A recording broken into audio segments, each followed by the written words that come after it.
Damos gracias a Dios por haber expiado nuestra maldad por medio de la muerte de Cristo en sustitución nuestra. Y murió Él una vez y para siempre. Vamos a orar.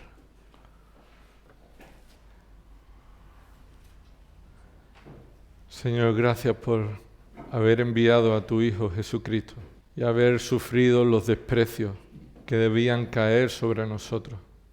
Gracias por tu amor sin comparación y gracias porque todo lo que has hecho en nuestras vidas es para tu gloria. Somos bendecidos, Señor, en Cristo Jesús. Pero no hay un fin mayor que tu propia gloria, tu propio nombre. Y es a ti a quien queremos entregar nuestras vidas, reconocerlo, Señor, proclamando un cántico, pero también viviendo vidas piadosas que te traen gloria a ti.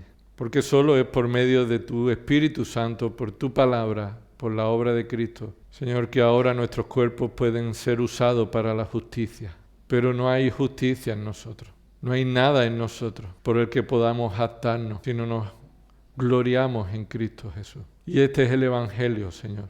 Es el Evangelio de tu gracia en Cristo, que salvas a pecadores que no lo merecen. Ayúdanos, Señor, a poner atención a tu palabra y guíanos, Señor, en tu verdad. Todo esto oramos en el nombre de Cristo Jesús. Amén. Os invito a abrir vuestra Biblia en 1 de Timoteo, capítulo 4. Y mientras vamos a este pasaje, 1 de Timoteo, capítulo 4, debemos recordar que la piedad, es decir, vivir conforme a la voluntad de Dios, eso afecta a todos los aspectos de tu vida. No hay un rincón de tu mente, no hay un minuto de tu vida, si has sido salvado por la sangre de Cristo, que quede al margen de vivir conforme a la voluntad de Dios. A veces se ha hablado de la vida espiritual o religiosa y la vida secular, la vida entre los creyentes y la vida entre el mundo. A veces se ha separado tanto lo que hacemos para Dios y lo que hacemos en nuestra vida cotidiana que pensamos que eso es cierto. Pero hermano, la vida del creyente ha sido comprada por la sangre de Cristo y Él es el dueño. No hay nada en tu vida, no hay minuto en tu vida que quede para ti, para que hagas lo que tú quieras. No hay una hora en el día en que la piedad no deba ser la característica del creyente, ya sea en lo familiar, en lo personal, ya sea en lo público o en lo secreto. El creyente es de Cristo y debe vivir conforme a la voluntad de Dios. Pero esta vida piadosa solo es posible por medio de la obra del Espíritu Santo que aplica la palabra de Dios y el Evangelio de Cristo en nuestra vida. No hay piedad que provenga del hombre. No hay nada bueno que surja de un hombre que está completamente depravado. Aún lo que pareciera ser una buena obra, cuando esta obra no ha sido para la gloria de Dios, esas obras delante de Dios son como trapos de menstruación, como una compresa desechada. Solo por los méritos de Cristo podemos vivir vidas piadosas. El único hombre perfectamente piadoso tiene un nombre, y fuera de ese nombre no hay piedad. Cristo Jesús. Capítulo 3, versículo 16 de esta primera carta de Pablo a Timoteo. Indiscutiblemente grande es el misterio de la piedad. ¿Dónde podemos ver la piedad en el mundo? Se ha convertido en un misterio, pero ese misterio se revela cuando Cristo fue hecho carne. El hombre piadoso tiene un solo nombre, aquel que fue manifestado en carne, que fue vindicado en el Espíritu, que fue contemplado por los ángeles, que es proclamado entre las naciones, que es creído en el mundo y es recibido arriba en gloria. Cristo Jesús es grandemente piadoso. No hay piedad fuera de Él. La iglesia en general y todos los creyentes en particular somos llamados a vivir piadosamente. Y esto no es legalismo. Y esto nada tiene que ver con las apariencias externas, sino una piedad que nace y proviene de un corazón regenerado. No una piedad, como hemos leído en Romanos 2, que quiere decirle a los demás, no robes, pero el que enseña eso es el primero que roba. Que dice, está mal adulterar, y el que lo dice ignora o justifica su adulterio. La piedad viene por medio de un corazón regenerado. El ministerio de Cristo es el ministerio de hacer un cuerpo en Él de hombres y mujeres piadosos y que viven piadosamente y que han sido llamados y han sido unidos en un mismo cuerpo, en una iglesia local, bajo el señorío de Cristo, bajo el cuidado del Padre, bajo la presencia del Espíritu Santo. Los ministros de Cristo han sido llamados por Dios para cuidar de su iglesia y enseñar a la iglesia cómo vivir piadosamente. Porque este es el mandato de Dios. Pero estos ministros de Cristo solo y exclusivamente pueden cumplir este ministerio si son nutridos por la palabra de Dios. Si están aplicando en su propia vida la palabra de Dios. No podemos enseñar lo que no vivimos nosotros mismos. No podemos pastorear si no somos pastoreados por Cristo. Así que aquí Pablo le dice a Timoteo que el ministro de Cristo no solo está nutrido por la sana doctrina, sino que aplica la sana doctrina en su propia vida, la sigue de cerca, se amolda a ella. Capítulo 4, versículo 6. Nutrido con las palabras de la fe y de la buena doctrina a la cual te has amoldado. Que has seguido significa que has tomado esa forma. Estás obedeciendo, estás siendo transformado a la forma de la sana doctrina. No solamente la enseñas, sino que estás mismamente tú siendo transformado en ella. El ministro de Cristo debe saber en todo momento qué debe rechazar. ¿Qué debe rechazar en su vida, en el ministerio? ¿Qué debe cuidar para no ser influenciado en su propia vida y no ser de influencia negativa a otros? Por eso dice en el versículo 16, es el énfasis del párrafo, cuídate a ti mismo. Dice el versículo 16, ten cuidado de ti mismo. Y este sentido es que todo comienza en el examen personal, en la aplicación personal. Y después, ten cuidado de la enseñanza, persevera en estas cosas. ¿Por qué? Porque esto es fundamental para tu eternidad. Si fallas en esto, tú irás al infierno y los que te escuchan irán al infierno. Si tú no estás enseñando la sana doctrina y aplicándola a tu vida, dice ahí, versículo 16, porque haciéndolo asegurarás la salvación tanto para ti mismo como para los que te escuchan. Y la salvación está asegurada en Cristo. Yo no puedo asegurar tu salvación. Yo no puedo asegurar mi salvación. Pero el contexto está diciendo, ten cuidado porque si no estás entendiendo y aplicando en tu vida la sana doctrina, estarás aplicando una doctrina errónea que no te lleva al cielo. La seguridad de la salvación se encuentra en la fe que Dios ha revelado, el Evangelio de Cristo. Y yo puedo asegurar mi salvación, asegurar la salvación de los que me escuchan, si mi vida es de acuerdo con la revelación de Dios. Una interpretación adecuada y una aplicación adecuada en mi propia vida. Por eso, en esta mañana, al versículo 7, nos centraremos en el tercer principio que nos enseña sobre un buen ministro de Cristo. Y por supuesto, no solamente habla de los ministros de Cristo, sino que estos principios deben ser aplicados a cada creyente.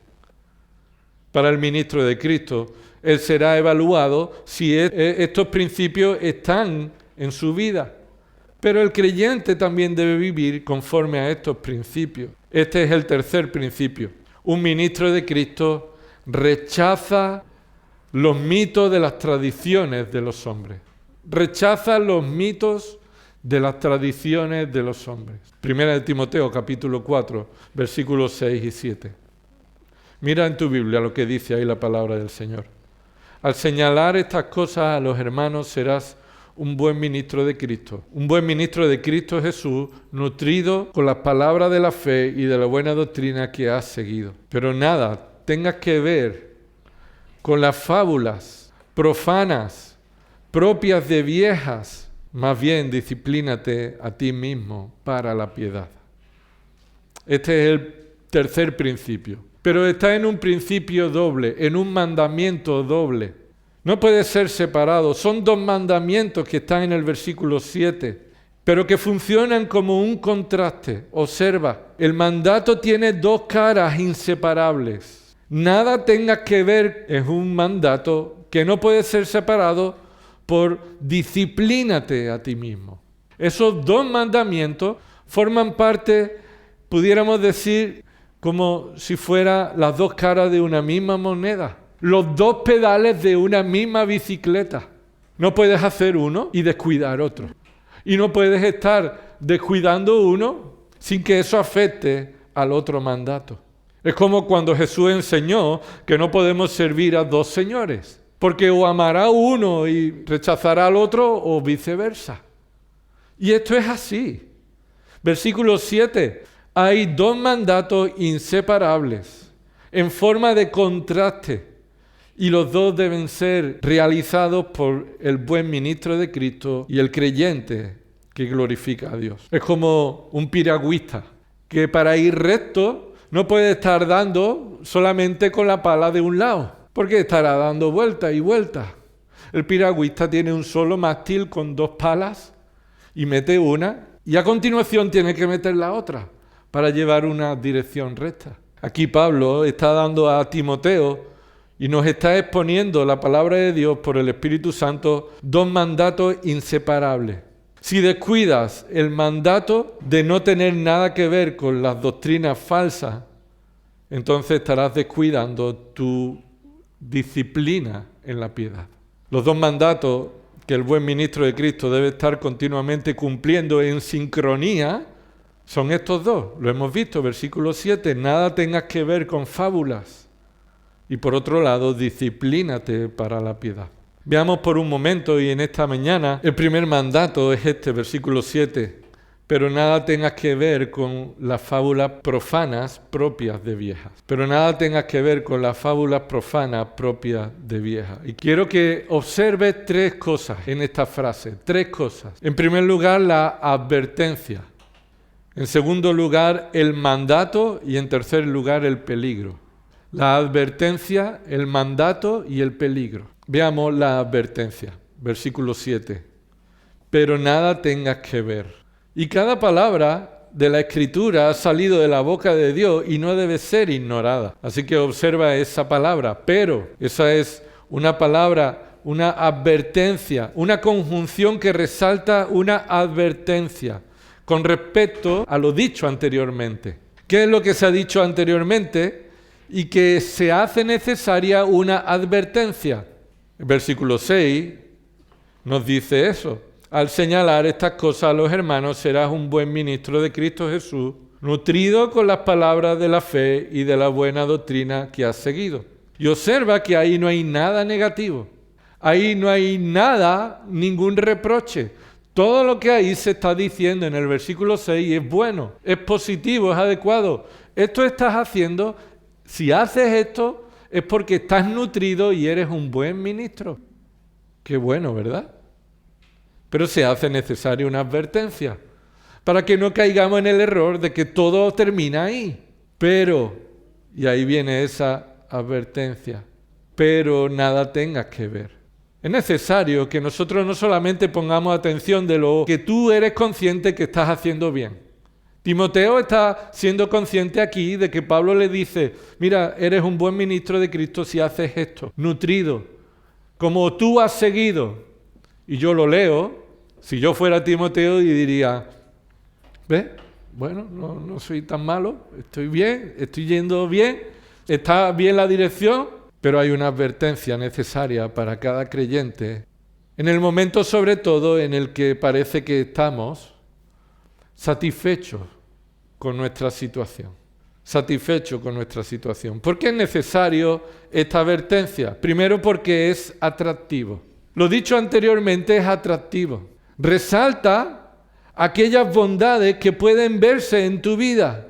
Y es atractivo que te dejes llevar por aquellas cosas que van a exaltarte a ti por encima de la obra de Dios y de Dios mismo.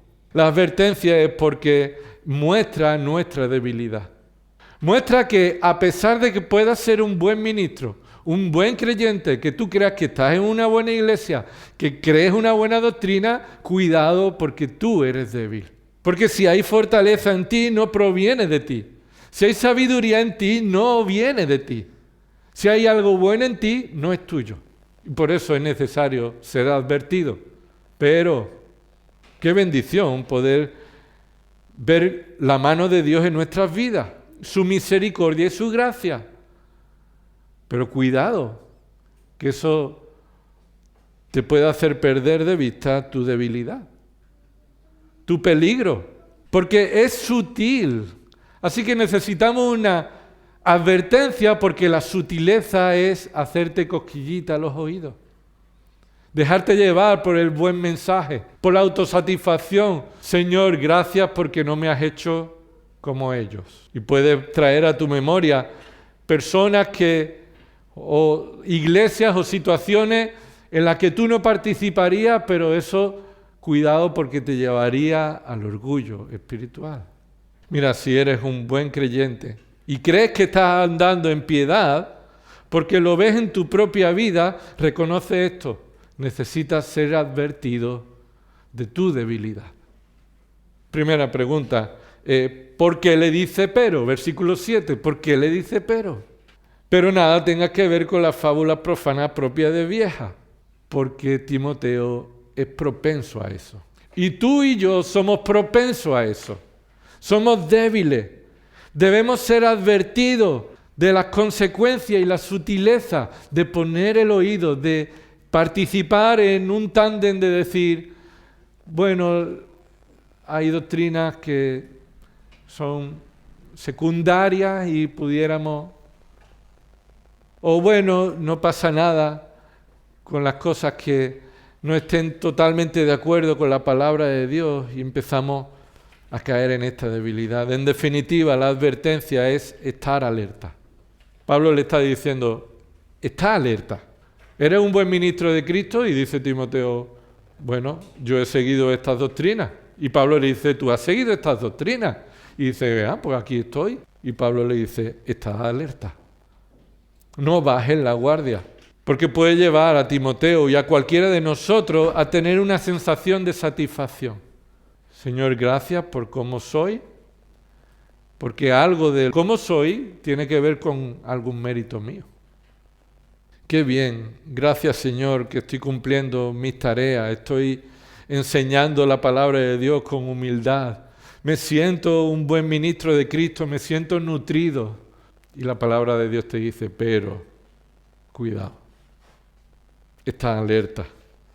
Primera de Corintios, capítulo 16, versículo 13. Pablo le dice a esta iglesia, estad alerta, permaneced firmes en la fe. Y recuerda que eso, permanecer firmes en la fe, no es permanecerse en el acto de creer, sino permanecerse firmes en las doctrinas bíblicas, en la palabra de Dios. Portaos varonilmente. Esto no solamente habla a los varones, sino con valentía. Ya seas hombre o mujer, pórtate valientemente. Sed fuertes. Así que, hermano, la vida piadosa nos advierte que debemos estar alerta. Gálatas 5:1. Para libertad fue que Cristo nos hizo libres. Por tanto, permaneced firmes y no os sometáis otra vez al yugo de la esclavitud. Recuerda que Gálatas es una iglesia que ha sido rescatada, como Pablo está diciendo aquí, Gálatas 5:1, ha sido libertada por el sacrificio de Cristo, pero se ha vuelto a la esclavitud. ¿Y crees tú que tú no puedes volverte a esta esclavitud? Y Pablo le dice, no tengas nada que ver con fábulas profanas. Esta es la esclavitud. Porque eres débil, porque es sutil, porque estás en peligro de bajar la guardia. Segunda de Tesalonicenses, de nuevo la advertencia a los creyentes de la iglesia en Tesalónica. Segunda de Tesalonicenses 2:15. Así que, hermanos, estad firmes y conservad las doctrinas. Esto es estar firme. Seguir creciendo en la doctrina, pero sin desligarlo de la aplicación personal de la doctrina. No importa lo que sepas, sino que lo que sepas es de acuerdo a la palabra de Dios y está amoldando tu vida. Y por eso Pablo le advierte a los creyentes en Tesalónica: así que, hermano, está firme, conservad la doctrina que os fueron enseñadas, ya de palabra, ya por carta.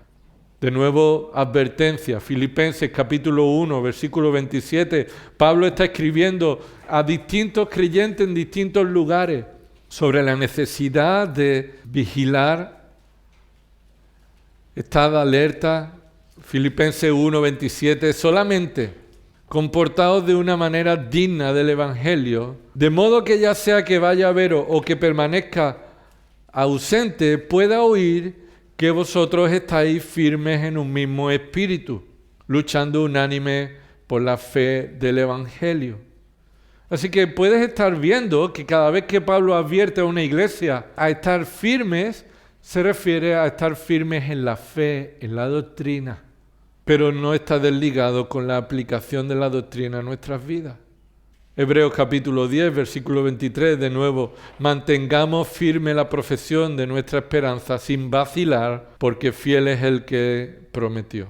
Primera de Pedro, capítulo 5, versículo 8 y 9. Sed de espíritu sobrio, estad alerta. Vuestro adversario el diablo anda al acecho como león rugiente buscando a quien devorar, pero resistidle firmes en la fe. ¿Sabes cómo el diablo te puede hacer daño? Por medio de las falsas doctrinas. Sin duda, situaciones que vengan a tu vida pondrán a prueba lo que crees de Dios. Y si no, míralo en la vida de Job. Job, en todo lo que le vino y Dios permitió que viniera, es para demostrar que la fe que Dios le había dado a Job era una fe firme. Y Job estaba creciendo en esa prueba y no cayó de la firmeza porque Dios lo sostenía.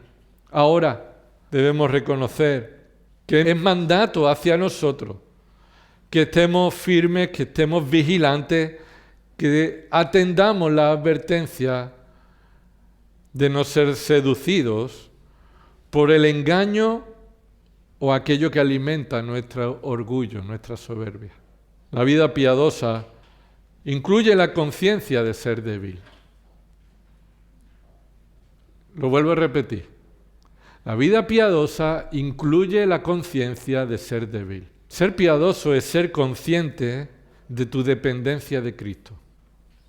Ser piadoso es ser consciente de tu dependencia del Trino Dios.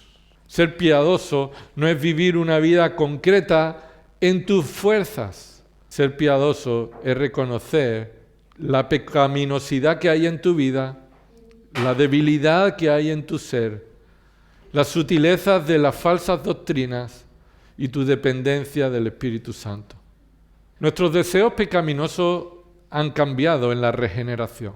Por la obra del Espíritu Santo, el pecado que antes amabas, ahora, por su obra, rechazas, odias el pecado.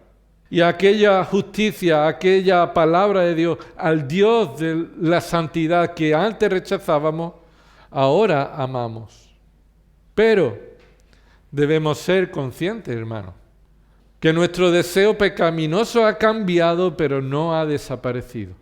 Estamos siendo progresivamente limpiados en nuestra conciencia, transformada en nuestro hombre interior por su palabra.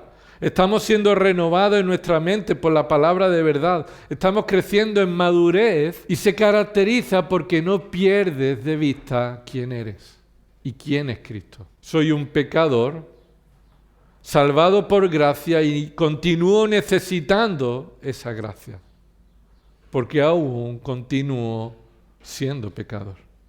La madurez de la vida cristiana conlleva el mandato de desvestirnos del viejo hombre, renovarnos y vestirnos del nuevo. Y eso no sucedió un día en tu vida. Eso es continuamente, constantemente. Examinar si tu ojo te es ocasión de caer y si es así, ¿qué debes hacer? Arráncalo y échalo de ti. Y eso es continuamente en nuestra vida.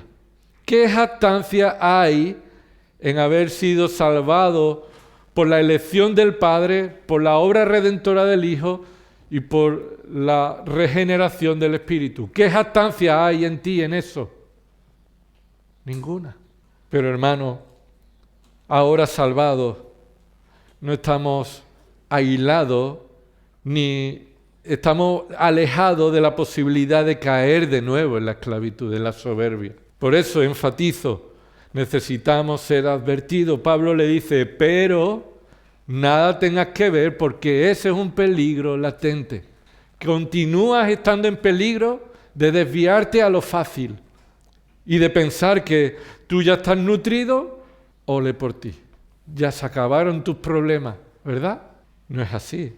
No debemos ver como que esta advertencia nos coloca en una situación fatalista. ¿No hay esperanza en Cristo? Pues claro que sí.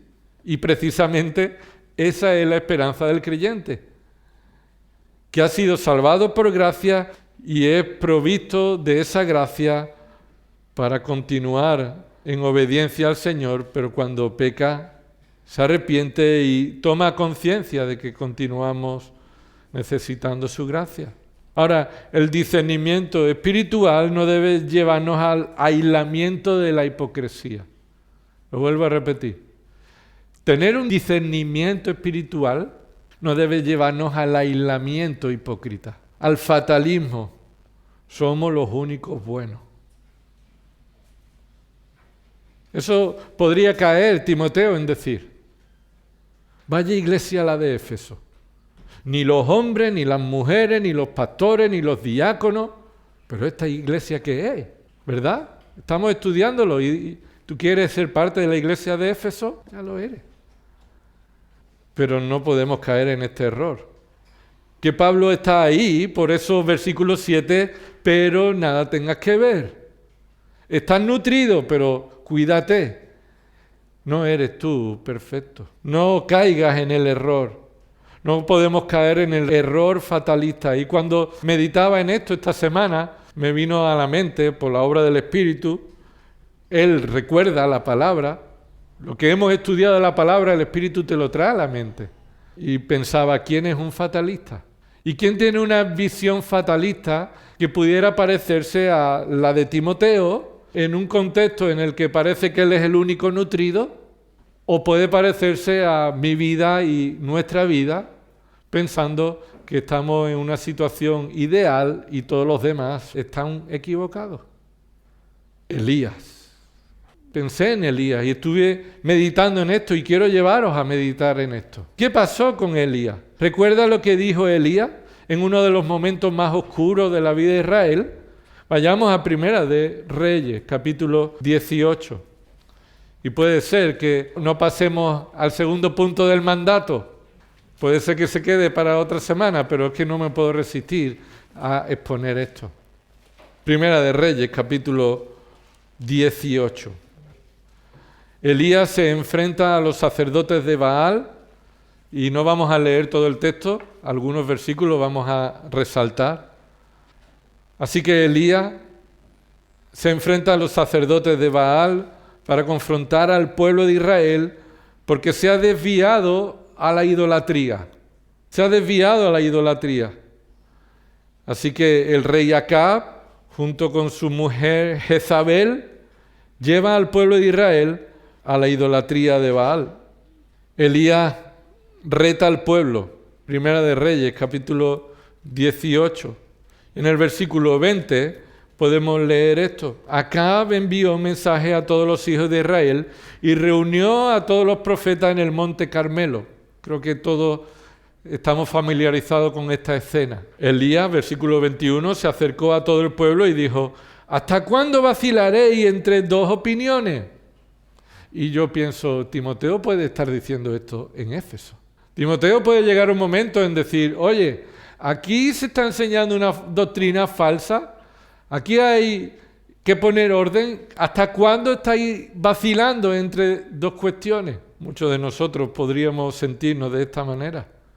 Ver la iglesia de Dios en el mundo y decir, una iglesia que se ha dejado influenciar por el mundo, por la idea carnal, ha pervertido el Evangelio, presenta el Evangelio como un entretenimiento, como algo agradable, ¿Qué te hace estar bien contigo mismo tal como estás? Dios te ama así, sin llevar el evangelio del arrepentimiento, del pecado, de la ira, de la justicia, como hemos leído en Romanos 2. Así que Elías está en esta situación. ¿Hasta cuándo vacilaréis entre dos opiniones? Versículo 21. Si el Señor es Dios, seguidle. Y si Baal, seguidle a él. Pero el pueblo no le respondió ni una palabra. Silencio sepulcral. Confrontación de las serias, ¿verdad? Continúa versículo 22. Entonces Elías dijo al pueblo: solo yo he quedado como profeta del Señor. Subrayo esto. Solo yo he quedado como profeta del Señor. Pero los profetas de Baal son 450 hombres. Y un paréntesis. ¿Son los números los que determinan la verdad? ¿Es la cantidad de profetas que hay lo que hace que tú tengas que seguirles? O aunque haya uno que dice la verdad, ese está honrando al Señor. ¿Es el número lo que debemos perseguir? Por supuesto que no, ¿verdad? Pero dice aquí, versículo 23, que nos den pues 2 novillos, que escojan un novillo para ellos y lo despedacen, lo coloquen sobre la leña, pero que no le pongan fuego debajo. Y yo prepararé el otro novillo y lo colocaré sobre la leña y no le pondré fuego. Entonces, invocad el nombre de vuestro Dios y yo invocaré el nombre del Señor. Y el Dios que responda por fuego, ese es Dios. Y como un pueblo pragmático, pues a este pueblo le pareció buena la idea. Así que Elías trajo este reto y destaca que solo él ha quedado de los profetas de Jehová. Versículo 22. Quiero subrayar eso, solo yo he quedado. Después de demostrar que los dioses son falsos y que solo existe un Dios el cual es poderoso, y se ven en el versículo 30 hasta el final, Elías ha vencido frente a esos 450 profetas de Baal, hasta el punto que, mira lo que dice el versículo 36, sucedió que a la hora de ofrecerse el sacrificio de la tarde, el profeta Elías se acercó y dijo: oh Señor, Dios de Abraham, de Isaac y de Israel, que se sepa hoy que tú eres Dios en Israel, que yo soy tu siervo y que he hecho estas cosas por palabra tuya, es decir, por iniciativa tuya. Tú eres quien me has mandado. Versículo 37, respóndeme, oh Señor, respóndeme para que este pueblo sepa que tú, oh Señor, eres Dios y que has hecho volver sus corazones. Entonces cayó el fuego del Señor, de Jehová, y consumió el holocausto, la leña, las piedras y el polvo, y lamió el agua de la zanja. Cuando todo el pueblo lo vio, se postraron sobre su rostro y dijeron: el Señor, Él es Dios. El Señor, Él es Dios. Entonces Elías les dijo: prended a los profetas de Baal, que no se escape ninguno de ellos. Los prendieron y Elías los hizo bajar al torrente de Cisón y los degolló. Esto es drástico, ¿verdad? Y esta es una victoria, ¿o no? Una victoria del testimonio de Dios. ¿De quién es Dios? El Dios de Israel. Y Israel se ha abandonado a su Dios, al único Dios verdadero. Y Elías, como siervo de Dios, obedeciendo la palabra de Dios, ha orado y Dios ha traído el fuego. Y ahora Elías ha sido usado por Dios para restaurar la gloria en el pueblo.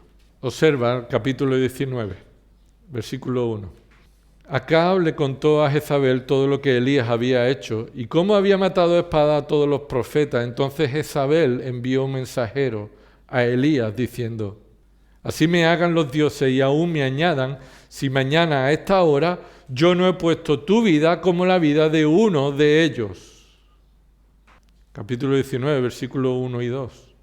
Jezabel le manda un mensaje. Este mensaje es de reto. Y le amenaza. Y le dice: yo te voy a matar. Mañana, a esta hora, tú vas a estar muerto. Humanamente, Elías ha conseguido un éxito espiritual.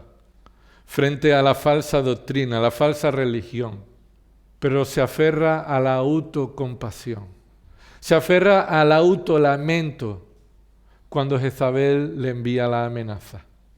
Versículo 3. Él tuvo miedo y se levantó y se fue para salvar su vida. El profeta que degolló a todos estos falsos profetas, ahora sale huyendo y tiene miedo por esa amenaza. Elías cree que él es la víctima ahora. Se autolamenta. Y en ocasiones parecer que tenemos celo significa que no tenemos derecho a que las cosas malas nos sucedan. Elías fue el que trajo la restauración. La mayor amenaza que Elías tiene que vigilar es aquella que está en su propio corazón. No Jezabel. El problema de Elías está en su corazón. He tenido mucho celo. Mira lo que continúa diciendo, versículo 4. Él anduvo por el desierto un día de camino y vino y se sentó bajo un enebro y pidió morirse. ¿Quién hace esto? Alguien que no le queda más esperanza y cree que no merece vivir, que no quiere seguir viviendo en esta situación. Es decir, estás dispuesto a enfrentarse a los profetas, pero después, como resultado, no estás dispuesto a seguir confiando en el Dios que ha mandado fuego del cielo. Y ahora dices tú, quiero morirme. Mira lo que dice el versículo 4. Y dijo, basta ya, Señor. ¿Basta ya por qué? ¿O es que Dios no acaba de mostrar a Elías el poder de Dios? Basta ya por qué. Toma mi vida porque yo no soy mejor que mis padres. Y acostándose bajo el enebro se durmió. Y aquí que un ángel lo tocó y le dijo, levántate, come. Entonces miró y aquí que a su cabecera había una torta cocida sobre piedra caliente y una vasija de agua. Comió y bebió y volvió a acostarse. A veces algunos ven aquí como un tratamiento de alguien en depresión, ¿verdad? Elías parece que está en depresión, nada más que quiere dormir. No tiene fuerza ni para hacerse de comer. Ahora el ángel del Señor, versículo 7, volvió por segunda vez, lo tocó y le dijo, levántate, come, porque es muy largo el camino para ti. Versículo 8, se levantó pues y comió y bebió y con la fuerza de aquella comida, observa, con la fuerza de aquella comida, caminó 40 días y 40 noches hasta Horeb, el monte de Dios. Y allí entró en una cueva y pasó en ella la noche. Y aquí vino a él la palabra del Señor. Y él le dijo, ¿qué haces aquí, Elías? ¿Por qué Dios pregunta eso? No es porque Dios no sepa qué hace ahí, sino le lleva a Elías a confesar la razón por la que está ahí. Que él reconozca esa situación. ¿Por qué se va? No debes irte. Tú no deberías estar aquí, huyendo. ¿Pero por qué? Versículo 10. Y él respondió, he tenido mucho celo por el Señor, Dios de los ejércitos, porque los hijos de Israel han abandonado tu pacto, han derribado sus altares y han matado a espada a tus profetas. He quedado yo solo y buscan mi vida para quitármela. Elías se atribuye tener celo por Dios. Pablo le dice a Timoteo, tú estás nutrido, eres buen ministro si haces esto. Y caemos nosotros en decir, este es el celo que tengo por Dios. Otros no tienen celo por Dios, yo tengo celo por Dios. Y Elías se atribuye tener celo por Dios como una razón, escucha, por la que no merece ser perseguido. Yo he tenido celo por Dios, a diferencia de lo que el pueblo ha hecho. Y ahora buscan mi vida. ¿Sabes qué significa eso? Esto no es justo. No es justo. Yo tengo celo por ti, a diferencia del pueblo, y ahora buscan mi vida. Elías es consciente de lo que otros están haciendo mal. Elías es consciente de lo que otros hacen mal. Tú y yo somos conscientes de lo que otros hacen mal. Pero necesitamos saber y ser conscientes de lo que está mal en nosotros ahora. ahora. Dice el versículo 10, porque los hijos de Israel han abandonado tu pacto. ¿Sabe con quién habla, verdad? Tu pacto. Han derribado tus altares, han matado a espada a tus profetas. He quedado yo solo y buscan mi vida para quitármela. Y no me queda nadie en quien confiar. Está detrás de estas palabras. Huyo y tengo miedo porque yo solo, por mi celo, he quedado. Soy el último. Observa esas palabras. He tenido mucho celo. Yo solo he quedado. Yo he quedado.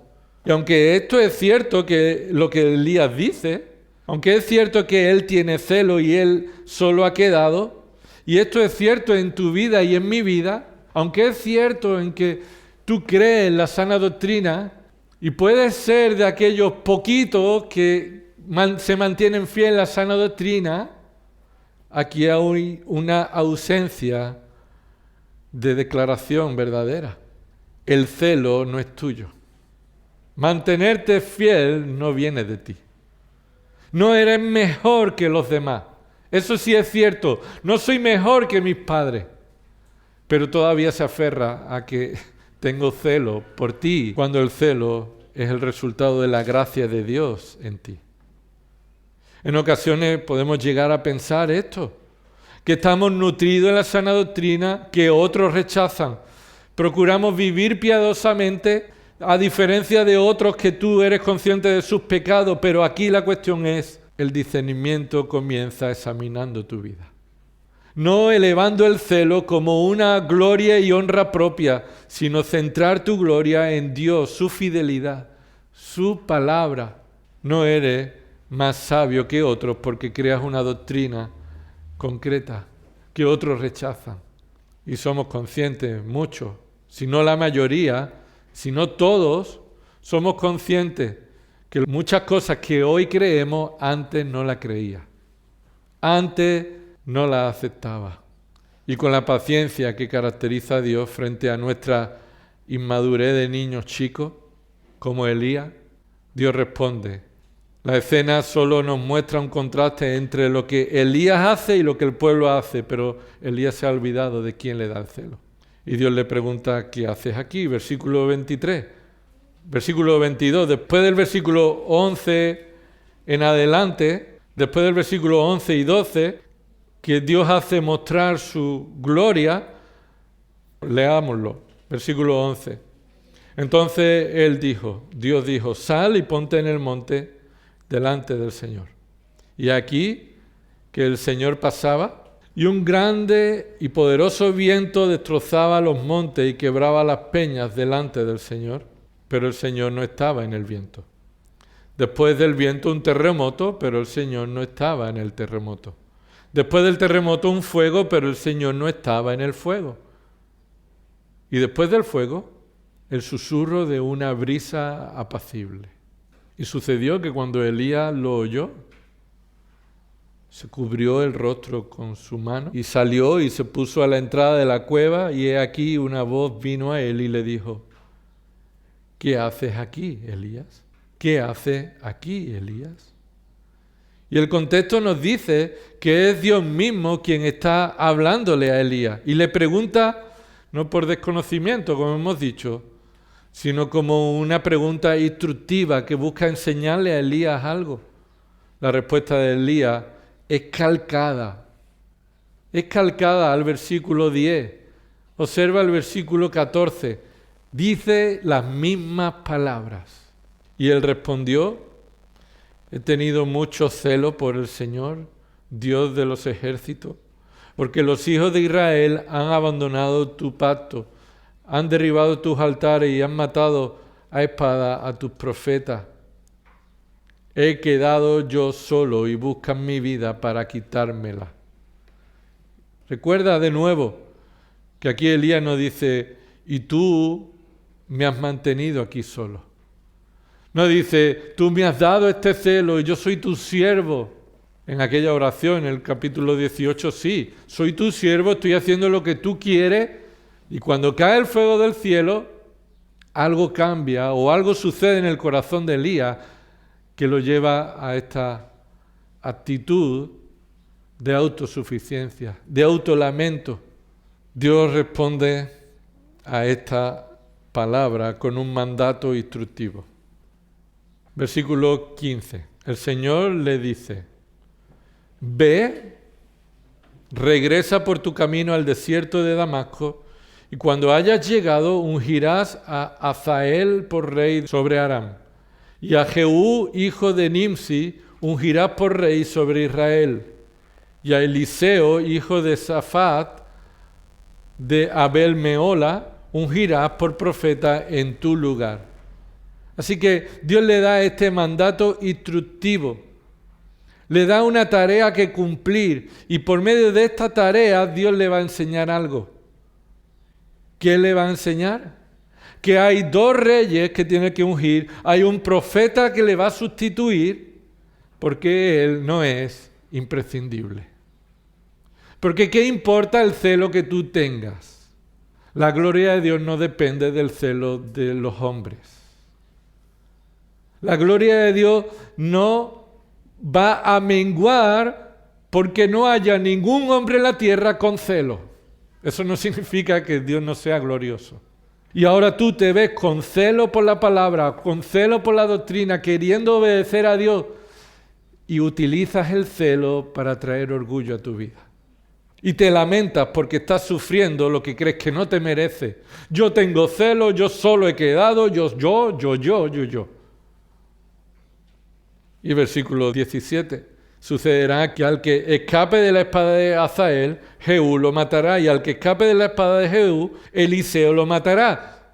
Así que lo que tú has hecho, yo tengo preparado más gente que lo va a seguir haciendo. Pero tú, ¿qué te has creído? Versículo 18. Pero dejaré 7,000 en Israel, todas las rodillas que no se han doblado ante Baal, y toda boca que no lo ha besado. Así que todos serán matados, los que doblan la rodilla y besan la imagen de Baal, serán matados si no se arrepienten.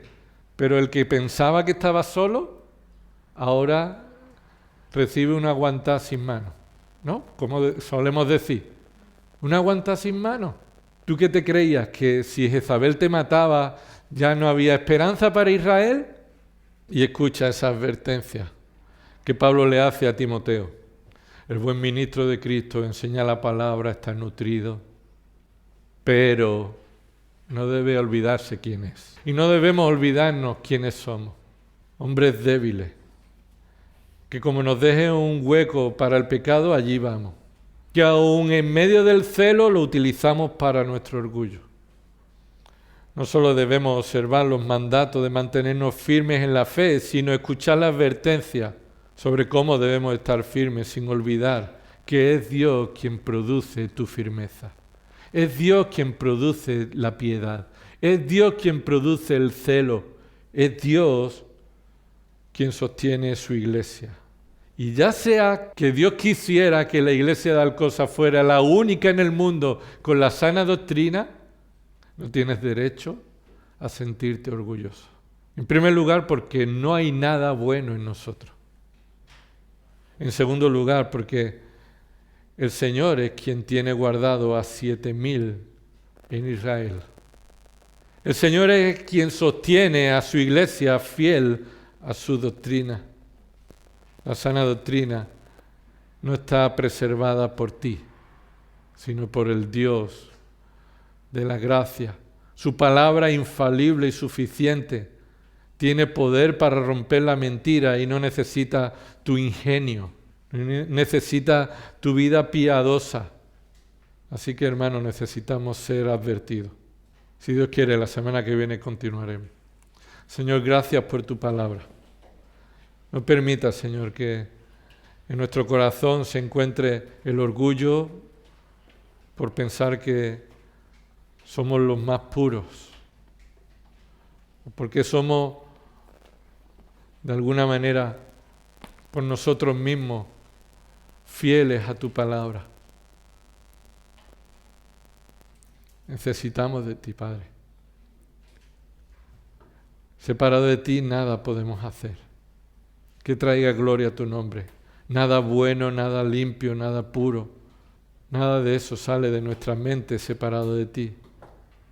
Señor, necesitamos predicar el Evangelio del arrepentimiento y llamar a los pecadores a reconciliarse contigo por medio de Cristo. Y a que abandonen toda práctica y todo orgullo religioso. Señor, pero necesitamos no olvidarnos nosotros mismos, que aún vivimos en la debilidad y en la influencia del pecado en nuestras vidas y en ocasiones podemos ser tentados a involucrarnos en fábulas profanas propias de viejas.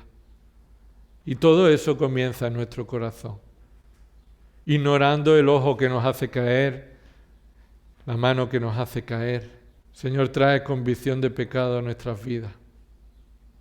Quita el orgullo de nuestras vidas. No permita que estemos jugueteando con el pecado.